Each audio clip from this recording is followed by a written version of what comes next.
Hello मित्रों, मेरे YouTube channel पर आपका हार्दिक स्वागत है। चलते हैं क्वेश्चन प्रैक्टिस पर। 50 क्वेश्चनों की जो प्रैक्टिस सेट है और इसमें अति महत्वपूर्ण प्रश्नों को मैंने लिया है। शुरुआत करते हैं पहले प्रश्न से। तो ये रहा आपकी स्क्रीन पर। पहला प्रश्न है कि किस खिलाड़ी को लंदन ओलंपिक 2012 में कांस्य पदक मिला मिला था। पहला ऑप्शन है सुशील कुमार, दूसरा ऑप्शन है विजेंद्र सिंह, तीसरा ऑप्शन है योगेश्वर दत्त और चौथा ऑप्शन है इनमें से कोई नहीं। दिमाग लगाइए कि किस खिलाड़ी को लंदन ओलंपिक 2012 में कांस्य पदक मिला था। तो इसका कौन सा ऑप्शन सही होगा? तो इसका मित्रों ऑप्शन सही होगा कि लंदन ओलंपिक 2012 में कांस्य पदक जिसको मिला था उसका नाम है योगेश्वर दत्त। इसका सी ऑप्शन सही होगा, योगेश्वर दत्त। बढ़ते हैं अगले प्रश्न की तरफ। उत्तर प्रदेश सरकार ने किसे खेलों का शहर घोषित किया हुआ है? पहला ऑप्शन है लखनऊ, दूसरा ऑप्शन है मेरठ, तीसरा ऑप्शन है ग्रेटर नोएडा और चौथा ऑप्शन है गोरखपुर। खेलों का शहर, दिमाग लगाइए, खेलों का आइटम सबसे ज्यादा सबसे अच्छी क्वालिटी का कहां पर मिलता है उत्तर प्रदेश में? दिमाग में आ जाएगा। तो इसका सही ऑप्शन होगा मित्रों मेरठ। मेरठ इसका सही उत्तर होगा। तीसरा प्रश्न है उत्तर प्रदेश के किस एक खिलाड़ी को पद्म भूषण मिला हुआ है? पहला ऑप्शन है सुशील कुमार, दूसरा ऑप्शन है मेजर ध्यानचंद, तीसरा ऑप्शन है सरदार सिंह और चौथा ऑप्शन है इनमें से कोई नहीं। तो भाई उत्तर प्रदेश का कौन सा ऐसा खिलाड़ी है जिसको पद्म भूषण मिला हुआ है? तो इसका सही ऑप्शन होगा मित्रों बी ऑप्शन, मेजर ध्यानचंद को। अब बढ़ते हैं अगली स्लाइड की तरफ, अगले क्वेश्चन पर। उत्तर प्रदेश के किस शहर में गुरु गोविंद सिंह स्पोर्ट्स कॉलेज स्थित है? पहला ऑप्शन है लखनऊ, दूसरा ऑप्शन है मेरठ, तीसरा ऑप्शन है बरेली और चौथा है सैफई। कहां पर गुरु गोविंद सिंह स्पोर्ट्स कॉलेज स्थित है? लखनऊ में। तो इसका सही ऑप्शन होगा मित्रों लखनऊ में है। ठीक है, गुरु गोविंद सिंह स्पोर्ट्स कॉलेज लखनऊ में है। अगला क्वेश्चन है उत्तर प्रदेश में खेल नीति कब लागू हुई थी? पहला ऑप्शन है 2015 में, दूसरा ऑप्शन है 2018 में, तीसरा ऑप्शन है 2021 में और चौथा ऑप्शन है 2023 में। कब लागू हुई थी? दिमाग लगाइए, उत्तर प्रदेश में खेल नीति। तो मित्रों उत्तर प्रदेश में खेल नीति जो लागू हुई थी सन 2023 में लागू हुई थी। अगला क्वेश्चन है उत्तर प्रदेश के किस खिलाड़ी ने आईपीएल में वर्ष 2025 तक सबसे अधिक विकेट लिए? पहला ऑप्शन है भुवनेश्वर कुमार, दूसरा है कुलदीप यादव, तीसरा ऑप्शन है पीयूष चावला और चौथा ऑप्शन है आरपी सिंह। कौन सा ऑप्शन सही होगा मित्रों? दिमाग लगाइए कि आईपीएल में वर्ष 2025 तक सबसे अधिक विकेट किसने लिए? तो मित्रों इसका सही ऑप्शन होगा भुवनेश्वर कुमार। ए ऑप्शन इसका सही होगा। बढ़ते हैं अगले क्वेश्चन की तरफ। अगला प्रश्न ये रहा उत्तर प्रदेश का सबसे पुराना खेल स्टेडियम कौन सा है? इंपॉर्टेंट क्वेश्चन है, खेलों से मैंने शुरू में लिया है। पहला ऑप्शन है इकाना स्टेडियम, दूसरा है ग्रीन पार्क स्टेडियम, तीसरा है केडी सिंह बाबू स्टेडियम और चौथा है सैफई स्टेडियम। तो दिमाग लगाइए कौन सा होगा? सुपर हिट नाम है, कई बार सुना होगा। सबसे पुराना खेल स्टेडियम ग्रीन पार्क स्टेडियम है मित्रों। बी ऑप्शन इसका सही होगा। अगला क्वेश्चन है अनुसूचित जनजाति की जनसंख्या का प्रतिशत 2011 जो जनगणना हुई थी कितना है? पहला ऑप्शन है 8.6%, दूसरा ऑप्शन है 10.2%, तीसरा ऑप्शन है 7.5% और चौथा ऑप्शन है मित्रों 9.8%।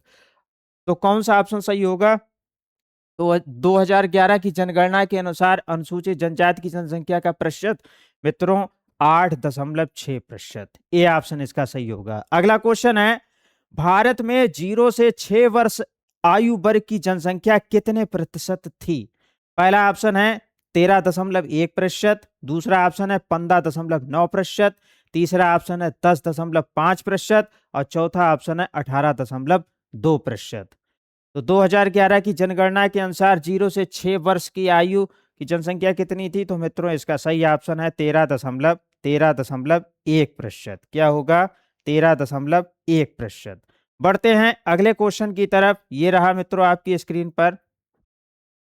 2023 में भारत की कुल प्रजनन दर लगभग कितनी है? टोटल फर्टिलिटी रेट कितना था? ठीक है, पहला ऑप्शन है 2%, तीसरा है 2.2%, दूसरा है 2.2%, तीसरा है 2.5% और चौथा है 1.9%। तो टोटल फर्टिलिटी रेट कितनी होगी, दिमाग लगाइए। तो इसका सही ऑप्शन होगा मित्रों ये डी, 1.9%। अगला क्वेश्चन है, भारत में ग्रामीण जनसंख्या का प्रतिशत 2011 जनगणना के अनुसार कितना था? पहला ऑप्शन है 68.84%, दूसरा ऑप्शन है 72.34%, तीसरा ऑप्शन है 65.50% और चौथा ऑप्शन है 75.20%। तो दिमाग लगाइए, ग्रामीण जनसंख्या भारत में ज्यादा निवास करती है तो उसका परसेंटेज क्या होगा, और ग्रामीण से ही फिर अगला क्वेश्चन शहरी वाला वो निकल आएगा, उसको 100 में से घटा देंगे। तो इसका सही ऑप्शन होगा मित्रों 68.84%। अगला क्वेश्चन है, शहरी जनसंख्या का प्रतिशत 2011 की जनगणना के अनुसार कितना था? तो सीधी सी बात है, इसमें से 100 में से ये घटा देंगे तो जो आएगा उत्तर वही शहरी जनसंख्या का हो जाएगा। तो पहला ऑप्शन दे रखा है 31.16%, दूसरा ऑप्शन है 27.82%, तीसरा ऑप्शन है 35.40% और चौथा ऑप्शन है 25.70%। तो इसमें देखो, याद रखने का एक बहुत अच्छा तरीका ये है कि ये देखो, ये ऑप्शन सही होगा, 16 एकम 16, 16 दूनी 32। ठीक है, ऐसे आप याद कर लीजिए, 16 एकम 16, 16 दूनी 32, 31 कर देंगे। ठीक है, तो ये याद रहेगा आपको। और जब शहरी, अब कॉन्सेप्ट ये रहेगा कि शहरी कम है, शहरी कम है, शहरी जनसंख्या कम है। ठीक है, तो ये, और ये ग्रामीण ज्यादा है, तो कम और ज्यादा से ये याद रहेगा, ये कंफ्यूजन कभी नहीं होगा। बढ़ते हैं अगले प्रश्न की तरफ। ये रहा मित्रों आपकी स्क्रीन पर, भारत में सबसे अधिक शहरीकरण वाला राज्य कौन सा है? पहला ऑप्शन महाराष्ट्र, दूसरा तमिलनाडु, तीसरा गोवा और चौथा गुजरात। दिमाग लगाइए मित्रों, लोग घूमने के लिए कहां पर जाते हैं? छोटा राज्य है, ठीक है, छोटा है, समृद्ध है, बाहर का पैसा बहुत आता है, तो शहरीकरण वाला राज्य सी ऑप्शन सही होगा मित्रों, गोवा। बहुत से कैंडिडेट महाराष्ट्र पर टिक कर देते तो ये गलत हो जाता, गोवा है ये। अगला क्वेश्चन है, सबसे कम शहरीकरण वाला राज्य कौन सा है? देखो, सबसे अधिक शहरीकरण वाला पूछ लिया, आप सबसे कम शहरीकरण वाला, तो पहला ऑप्शन है बिहार, दूसरा है हिमाचल प्रदेश, तीसरा ऑप्शन है असम और चौथा है उड़ीसा। दिमाग लगाइए मित्रों, बेहद इंपॉर्टेंट और ये सरल प्रश्न है। तो सबसे कम शहरीकरण मित्रों, सीधी सी बात है, जहां पर पहाड़ पर्वत ज्यादा हैं वहां पर शहरीकरण हो ही नहीं सकता ज्यादा। ठीक है, तो हिमाचल प्रदेश इसका सही ऑप्शन होगा। बढ़ते हैं अगले प्रश्न की तरफ, भारत में सबसे बड़ा शहर जनसंख्या की दृष्टि से कौन सा है 2025 के अनुमान के अनुसार? तो भाई सबसे ज्यादा जो जनसंख्या, अगर इनमें से आप देखोगे तो सबसे ज्यादा जो है दिल्ली में जनसंख्या है, इसका बी ऑप्शन ये सही होगा। इसके सारे ऑप्शन इसीलिए नहीं बोले क्योंकि ये क्वेश्चन सरल है, कठिन नहीं है। बढ़ते हैं अगले प्रश्न की तरफ, निम्नलिखित में से कौन सा कार्यक्रम सार्वजनिक स्वास्थ्य संस्थानों में प्रसव के लिए आने वाली गर्भवती महिलाओं को मुफ्त में आने जाने के लिए परिवहन, मुफ्त दवाएं, मुफ्त निदान, मुफ्त रक्त और मुफ्त आहार प्रदान करता है? पहला ऑप्शन है JSSK यानी जननी शिशु सुरक्षा कार्यक्रम, दूसरा ऑप्शन है RBSK यानी राष्ट्रीय बाल स्वास्थ्य कार्यक्रम, तीसरा है BHSNC यानी ग्राम स्वास्थ्य स्वच्छता और पोषण समिति और चौथा है MCH। तो कौन सा ऑप्शन सही होगा मित्रों? तो ज्यादातर को मालूम होगा, इस नाम से याद आ जाएगा, जननी शिशु सुरक्षा कार्यक्रम, ये ए ऑप्शन सही होगा। बढ़ते हैं अगले प्रश्न की तरफ, स्वच्छ भारत मिशन को निम्नलिखित में से किस मंत्रालय या नोडल विभाग द्वारा नियंत्रित किया जाता है? पहला ऑप्शन है स्वास्थ्य और परिवार कल्याण मंत्रालय द्वारा, दूसरा है पेयजल और स्वच्छता मंत्रालय द्वारा, तीसरा है युवा मामले और खेल मंत्रालय द्वारा और चौथा है शिक्षा मंत्रालय द्वारा। कौन सा ऑप्शन सही होगा मित्रों? दिमाग लगाइए, स्वच्छ भारत मिशन बहुत चलता है, ठीक है, इस पे क्वेश्चन कई बार पूछा गया है, तो स्वच्छ यहां पर भी लिखा है और स्वच्छ यहाँ पर भी लिखा है, तो ये बी ऑप्शन सही होगा। ये याद रखने का तरीका है कि पेयजल और स्वच्छता मंत्रालय जो है वो नियंत्रित करता है स्वच्छ भारत मिशन कार्यक्रम को। अगला क्वेश्चन है, स्टार्टअप इंडिया अभियान का शुभारंभ कब किया गया था? बहुत महत्वपूर्ण प्रश्न है। पहला ऑप्शन है 16 जनवरी 2015, दूसरा ऑप्शन है 16 जनवरी सन 2016, तीसरा ऑप्शन है 16 जनवरी 2017 और चौथा ऑप्शन है 16 जनवरी सन 2018। कौन सा ऑप्शन सही होगा मित्रों? ये क्वेश्चन प्रैक्टिस जो आते हैं वो जरूर करिएगा, क्योंकि इससे जो है एक आपके अंदर क्वालिटी विकसित होगी कि अचानक से कोई क्वेश्चन आएगा तो वो आप कैसे करेंगे, क्योंकि परीक्षा में भी अचानक से ही पूछा जाएगा। आपको जो बुकलेट मिलेगी, क्वेश्चन बुकलेट मिलेगी, उसमें अचानक से ही क्वेश्चन पूछा जाता है, ठीक है। तो वो आपके अंदर एक कैपेबिलिटी आ जाएगी, क्षमता आ जाएगी। तो विचार कर लिया होगा। स्टार्टअप इंडिया 16-16 याद रखिए आप, ठीक है। इसका बी ऑप्शन सही होगा, 16 जनवरी सन 2016। बढ़ते हैं अगले प्रश्न की तरफ। ये रहा मित्रों आपकी स्क्रीन पर, प्रधानमंत्री रोजगार सृजन कार्यक्रम को कितने वर्षों की अवधि तक जारी रखने की मंजूरी दी गई है? पहला ऑप्शन है सन 2021-22 से 2025-26 तक, दूसरा है सन 2020-21 से 2024-25 तक, तीसरा है सन 2022-23 से 2026-27 तक, चौथा ऑप्शन है 2019-20 से 2023-24 तक। तो इसका सही ऑप्शन क्या होगा? प्रधानमंत्री रोजगार सृजन कार्यक्रम को कितने वर्षों की अवधि तक जारी रखने की मंजूरी दी गई है? तो मित्रों इसका सही ऑप्शन होगा सन 2021-22 से 2025-26 तक। अगला प्रश्न है, प्रधानमंत्री पोषण शक्ति निर्माण योजना किसको लक्षित करता है? पोषण शक्ति निर्माण योजना, पहला ऑप्शन है बेसहारा बच्चों को, दूसरा है कक्षा 1 से 8 तक के सरकारी स्कूल के बच्चों को, तीसरा है दूध पिलाने वाली माताओं को और चौथा है वृद्धजनों को।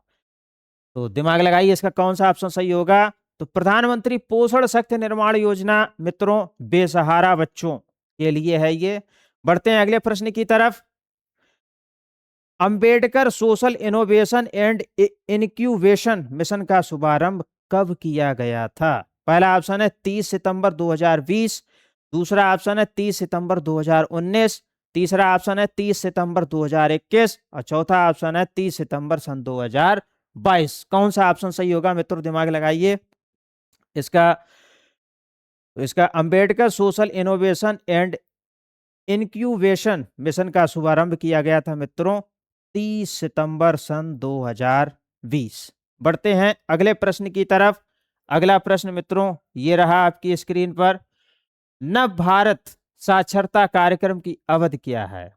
तो नव भारत साक्षरता कार्यक्रम की अवधि जो है, पहला ऑप्शन है सन 2021 से 2026 तक, दूसरा ऑप्शन है सन 2022 से 2027 तक, तीसरा ऑप्शन है सन 2023 से 2028 तक और चौथा ऑप्शन है सन 2020 से 2025 तक। तो नव भारत साक्षरता कार्यक्रम की अवधि क्या है मित्रों? दिमाग लगाइए। तो नव भारत साक्षरता कार्यक्रम की अवधि है मित्रों सन 2022 से 2027 तक। बी ऑप्शन इसका सही होगा। अगला प्रश्न है, खेलो इंडिया कार्यक्रम वित्तीय वर्ष कब से प्रारंभ किया गया था? पहला ऑप्शन है सन 2015 से 16, दूसरा ऑप्शन है सन 2016-17, तीसरा ऑप्शन है वित्तीय वर्ष सन 2017-18 और चौथा ऑप्शन है सन 2018-19। तो दिमाग लगाइए, किस वित्तीय वर्ष से प्रारंभ किया गया था खेलो इंडिया कार्यक्रम? तो इसका सही ऑप्शन होगा मित्रों, ये बी ऑप्शन इसका सही है, 2016-17। पढ़ते हैं अगले प्रश्न की तरफ। आकाश का रंग नीला किस कारण दिखाई देता है?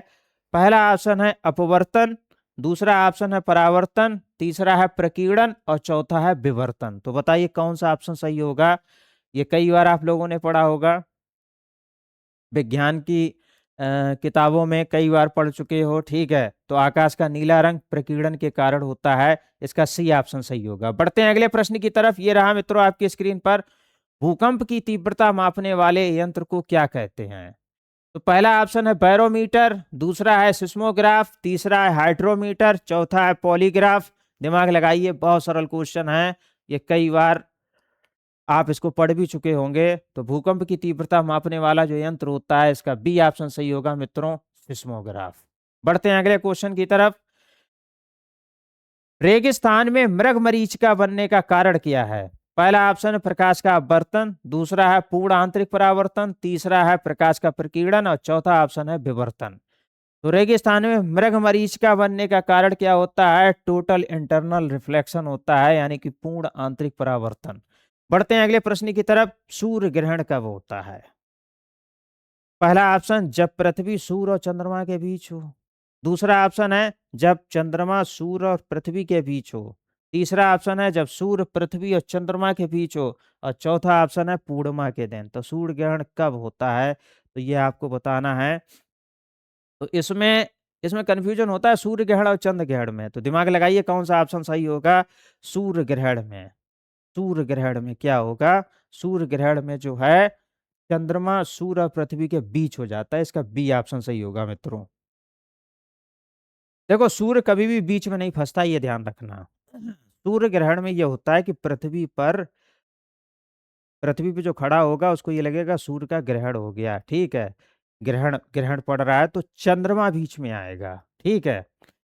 दोनों ग्रहण में एक में चंद्रमा बीच में आता है, एक में पृथ्वी बीच में आती है, तो इसी कॉन्सेप्ट से आप समझ लीजिए कि चंद्र ग्रहण में पृथ्वी बीच में आएगी, सूर्य कभी बीच में नहीं फंसता है। तो बढ़ते हैं अगले क्वेश्चन की तरफ। ये रहा, तड़ित चालक किस धातु का बना होता है? पहला ऑप्शन है लोहा, दूसरा ऑप्शन है एल्यूमिनियम, तीसरा है तांबा, चौथा है स्टील। बताइए कौन सा सही होगा? इसका सही ऑप्शन होगा मित्रों तांबा, तांबा। बढ़ते हैं अगले प्रश्न की तरफ। अम्ल वर्षा के लिए जिम्मेदार गैस कौन सी है? पहला ऑप्शन है ऑक्सीजन, दूसरा है कार्बन डाइऑक्साइड, तीसरा है सल्फर डाइऑक्साइड और चौथा है हीलियम। तो इसका कौन सा ऑप्शन सही होगा मित्रों? अम्ल वर्षा के लिए कौन सी गैस जिम्मेदार है? तो अम्ल वर्षा के लिए मित्रों सल्फर डाइऑक्साइड गैस जिम्मेदार है। अगला क्वेश्चन है, तारों का टिमटिमाना किस घटना का उदाहरण है? पहला ऑप्शन है प्रकाश का अपवर्तन, दूसरा है प्रकाश का परावर्तन, तीसरा है प्रकाश का प्रकीर्णन और चौथा है ध्रुवण। कौन सा आंसर सही होगा मित्रों? तारों का टिमटिमाना किस घटना का उदाहरण है? तो मित्रों इसका सही ऑप्शन होगा प्रकाश का अपवर्तन, इसके कारण होता है। रिफ्लेक्शन कभी मत कर देना, परावर्तन, ठीक है। होता यह है कि जो वायुमंडल की जो गैसें होती हैं, ठीक है, उसमें प्रकाश की किरण जो है उसकी दिशा मुड़ जाती है, मुड़ने से क्या होता है कि तारा टिमटिमाता हुआ नजर आता है, ठीक है। तो बढ़ते हैं अगले क्वेश्चन की तरफ। ये रहा आपकी स्क्रीन पर। समुद्र में ज्वार भाटा आने का मुख्य कारण क्या है? पहला ऑप्शन है पृथ्वी का घूर्णन, दूसरा है सूर्य का प्रभाव, तीसरा है चंद्रमा और सूर्य का गुरुत्वाकर्षण और चौथा है तेज हवाएं। तो समुद्र में ज्वार भाटा आने का मुख्य कारण मालूम होगा आप लोगों को, कई बार पढ़ा होगा। इसका सी ऑप्शन सही होगा चंद्रमा और सूर्य का गुरुत्वाकर्षण। अब बढ़ते हैं अगले क्वेश्चन की तरफ। प्रतिध्वनि ई को सुनने के लिए न्यूनतम दूरी कितनी होनी चाहिए? पहला ऑप्शन है 10 मीटर, दूसरा ऑप्शन है 17 मीटर, तीसरा ऑप्शन है 25 मीटर और चौथा ऑप्शन है 30 मीटर। तो प्रतिध्वनि यानी इको के लिए न्यूनतम दूरी होनी चाहिए मित्रों 17 मीटर। कितनी होनी चाहिए? 17 मीटर। बढ़ते हैं अगले प्रश्न की तरफ। ओजोन परत हमें किन किरणों से बचाती है? पहला ऑप्शन है अवरक्त किरणें, दूसरा है परावैंगनी किरणें, तीसरा ऑप्शन है एक्सरे और चौथा है गामा किरणें। तो ओजोन परत हमें किससे बचाती है? ज्यादातर को मालूम होगा कि परावैंगनी किरणों से हमारी सुरक्षा करती है।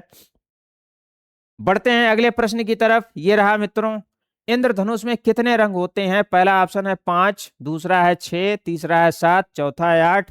ज्यादातर को मालूम होगा इंद्रधनुष सतरंगी होता है, ये 7 रंग, ये सी ऑप्शन इसका सही होगा। अनुच्छेद 15(3) क्या अनुमति देता है? पहला ऑप्शन है समानता, दूसरा ऑप्शन है महिलाओं के लिए विशेष प्रावधान है, ये ठीक है, बी लिखा है, पूरा नहीं आ पाया, विशेष प्रावधान। तीसरा है समान वेतन, चौथा है शिक्षा का अधिकार। तो अनुच्छेद 15(3) क्या अनुमति देता है? 15(3) अनुमति देता है मित्रों महिलाओं के लिए विशेष प्रावधान, ये बी ऑप्शन सही होगा। अगला क्वेश्चन है, समान कार्य समान वेतन का प्रावधान है अनुच्छेद, पहला ऑप्शन अनुच्छेद 14 में, दूसरा अनुच्छेद 39 का, तीसरा अनुच्छेद 42 और चौथा अनुच्छेद 21। कौन सा ऑप्शन सही होगा मित्रों? तो समान कार्य समान वेतन का जो प्रावधान है मित्रों अनुच्छेद 39 का में है। किसमें है? अनुच्छेद 39 का में, इसका बी ऑप्शन सही होगा। अब बढ़ते हैं अगले प्रश्न की तरफ। ये रहा मित्रों, पंचायती राज में 33% महिला आरक्षण किस संशोधन से प्रदान किया गया। 33% महिला आरक्षण जो है वो 72वें संशोधन से या फिर 73वें संशोधन से या 74वें से या 86वें में, बताइए कौन सा ऑप्शन सही होगा। 33% महिला आरक्षण किस संशोधन से प्रदान किया गया, तो मित्रों इसका बी ऑप्शन सही होगा, 73वें संशोधन से प्रदान किया गया। अगला क्वेश्चन है कि वन स्टॉप सेंटर को कहते हैं, पहला निर्भया केंद्र, दूसरा सखी केंद्र, तीसरा शक्ति केंद्र और चौथा उज्ज्वला केंद्र। वन स्टॉप सेंटर को कहते हैं, क्या कहते हैं, सखी केंद्र कहते हैं मित्रों, बी ऑप्शन। अगला क्वेश्चन है सुकन्या समृद्धि योजना है गर्भवती महिलाओं के लिए, दूसरा ऑप्शन है 10 वर्ष से कम आयु की बालिकाओं के लिए, तीसरा ऑप्शन है विधवाओं के लिए, चौथा है बुजुर्गों के लिए। तो सुकन्या समृद्धि योजना किसके लिए है मित्रों, दिमाग लगाइए। तो सुकन्या समृद्धि योजना 10 वर्ष से कम आयु की बालिकाओं के लिए। बढ़ते हैं अगले प्रश्न की तरफ। ये रहा मित्रों आपकी स्क्रीन पर, राष्ट्रीय महिला आयोग की स्थापना कब हुई। बहुत इंपॉर्टेंट क्वेश्चन है। पहला ऑप्शन है 1990 में हुई, दूसरा है 1992 में हुई, तीसरा है 1995 में हुई और चौथा ऑप्शन है सन 2000 में हुई। कब हुई, किस वर्ष हुई राष्ट्रीय महिला आयोग की स्थापना मित्रों, दिमाग लगाइए। तो इसका सही ऑप्शन होगा 1992। अगला क्वेश्चन है, अब देखो राष्ट्रीय महिला आयोग की बात हो गई, अब उत्तर प्रदेश राज्य महिला आयोग की बात आ गई। तो उत्तर प्रदेश राज्य महिला आयोग की स्थापना, महिला आयोग कब बना, सन 2000 में पहला ऑप्शन, दूसरा है सन 2006 में, तीसरा है सन 2010 में और चौथा है सन 2015 में। बताइए कब हुआ, कब बना उत्तर प्रदेश राज्य महिला आयोग। तो मित्रों इसका बी ऑप्शन सही होगा 2006 में। बढ़ते हैं अगले प्रश्न की तरफ। तेजाब हमला की धारा है, पहला ऑप्शन है 498 ए, दूसरा 304 बी, तीसरा 326 ए बी और चौथा है 354। बताइए तेजाब हमला की धारा कौन सी है। तो इसका सही ऑप्शन होगा मित्रों 326 ए बी, सी ऑप्शन सही होगा। बढ़ते हैं अगले क्वेश्चन की तरफ।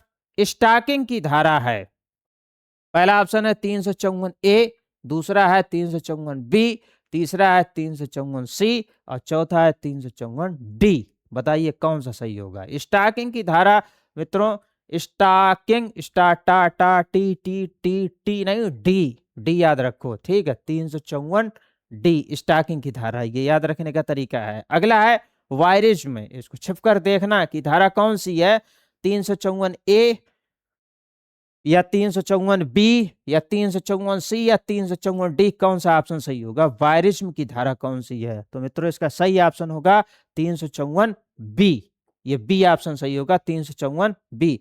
बढ़ते हैं अगले क्वेश्चन की तरफ। जस्टिस वर्मा समिति बनी थी कब, पहला ऑप्शन है विशाखा केस के बाद, दूसरा ऑप्शन है निर्भया कांड के बाद और तीसरा ऑप्शन है 3 तलाक के बाद और चौथा कोई नहीं। तो जस्टिस वर्मा समिति कब बनी थी मित्रों, शायद ध्यान होगा निर्भया कांड के बाद बनी थी, इसका बी ऑप्शन सही होगा। बढ़ते हैं अगले क्वेश्चन की तरफ। ये रहा आपकी स्क्रीन पर, विशाखा दिशा निर्देश आए, पहला ऑप्शन सन 1992 में, दूसरा 1997 में, तीसरा 2005 में, चौथा 2013 में। विशाखा दिशा निर्देश कब आए, किस सन में आए, तो मित्रों इसका सही ऑप्शन होगा 1997 में, बी ऑप्शन इसका सही है। अगला है मिशन शक्ति के कितने स्तंभ हैं, बेहद इंपॉर्टेंट क्वेश्चन। पहला ऑप्शन है 2, दूसरा ऑप्शन है 3, तीसरा ऑप्शन है 4 और चौथा ऑप्शन है 5। बताइए मिशन शक्ति के कितने स्तंभ हैं, तो मित्रों इसका सही उत्तर होगा 4 स्तंभ है, इसका सी ऑप्शन सही होगा। फिशिंग, फिशिंग क्या है, पहला ऑप्शन मछली पकड़ना, दूसरा है सोशल मीडिया पर दोस्त बनाना, तीसरा है नकली लिंक ईमेल के जरिए निजी जानकारी चुराने का प्रयास और चौथा है ऑनलाइन गेम। तो फिशिंग क्या है, तो फिशिंग मित्रों जो है, दिमाग लगाइए, फिशिंग, फिशिंग नकली लिंक ईमेल के जरिए निजी जानकारी चुराने का प्रयास होता है, इसको फिशिंग बोलते हैं।